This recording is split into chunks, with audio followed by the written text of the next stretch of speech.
Mr. Speaker, and before my freshman colleagues get too concerned, I'm only going to go a couple minutes and talk about what I've been coming to the floor once each week is the whole debate of a high-level nuclear waste and a national repository that is defined in law, a law passed in 1982.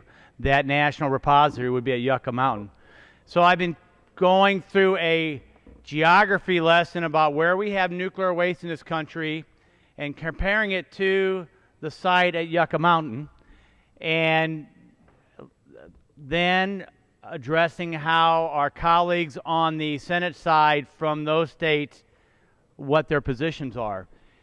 The House has spoken on Yucca Mountain again this year in a vote in which 297 of my colleagues joined me in ensuring that we had enough money to finish the scientific study to finally bring closure to Yucca Mountain and start, if the science is sound, then start moving high-level nuclear waste from all over this country to a single repository.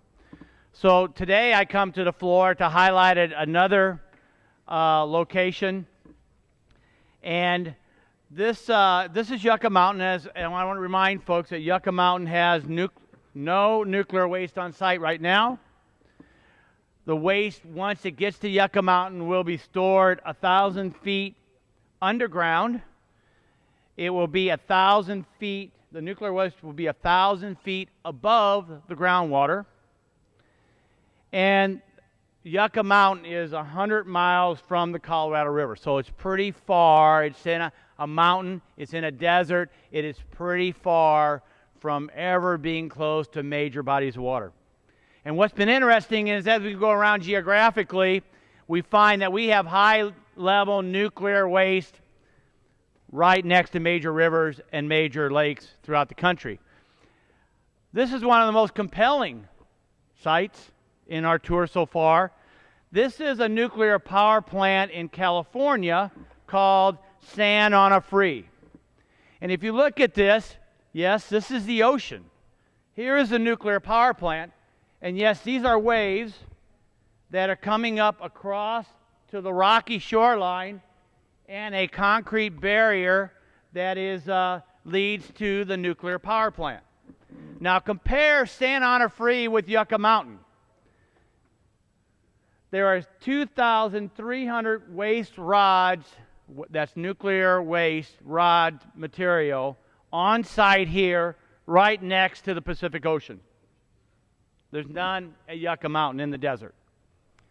The waste is stored above the ground and in pools here. The waste will be stored 1,000 feet underground at Yucca Mountain. The waste here is adjacent to the Pacific Ocean. You can see the waves. Yucca Mountain's in a desert, and it's 100 miles from the Colorado River. San Onofre is 45 miles from San Diego. Yucca Mountain is over 100 miles from Las Vegas, Nevada. So if you want to compare and contrast where we should have nuclear waste, would it be next to the Pacific Ocean, or should it be in a desert underneath a mountain? I would think most Americans, my colleagues, agree on the House floor, based upon our 297 vote total, that it should be in a geological repository underneath a mountain in a desert. So let's look at the surrounding senators and what is their current positions as far as we can determine. Senator Boxer says if the Yucca project is constructed, there will be thousands of shipments of high-level nuclear waste transported through California. She voted no on Yucca Mountain in 2002. Senator Feinstein, after Daiichi Fukushima, has said, I had always thought we didn't need one. Yesterday, and that was the day after the damage done because of the damage in Japan, yesterday candidly changed my mind. Now, she voted no to Yucca in 2002. I think she might be reconsidering. Senator Kyle, well, let's go first with Senator McCain. He voted yes in 2002. I was absolutely opposed to its closure, referring to Yucca Mountain. It's absolutely ridiculous to not have Yucca Mountain after developing it over a 20-year process. I would agree with Senator McCain. We've only spent $12.5 billion for Yucca Mountain. I think it's time that we've finished the project. Senator Kyle is quoted. These are the two senators from Arizona, next to California, is quoted, and he used this example of just everyday residential waste.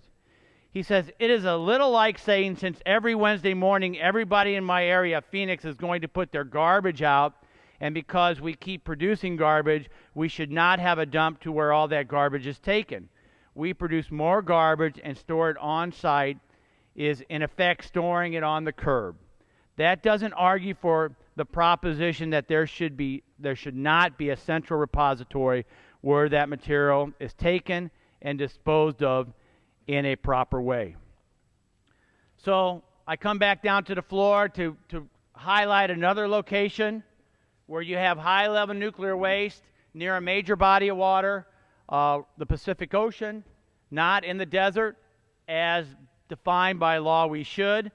Other states and locations that I've talked about, I first went to Hanford, which is high-level nuclear waste, 23 million gallons in tanks that are leaking a mile from the Columbia River. Then I went to Zion. I will yield.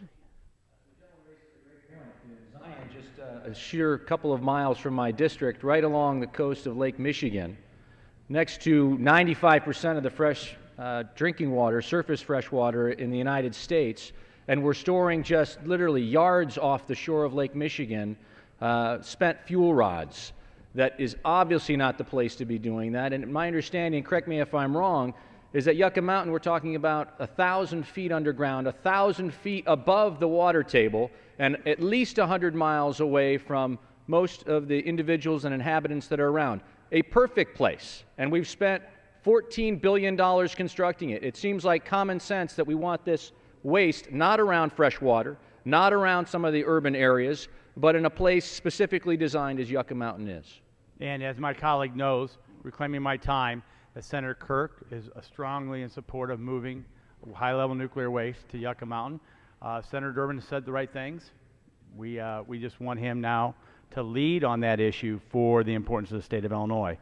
Another week, I talked about the Savannah River site, nuclear waste right on the Savannah River, highlighted the senators there, and now I end up this week talking about California, and this is not the only nuclear power plant that's on the Pacific Ocean. There's one in San Luis Obispo. So I appreciate my colleagues for allowing me this time to do my weekly process of talking about high-level nuclear waste. It is the law of the land, and we're going to continue to work hard until we get this done and we have a central repository for high-level nuclear waste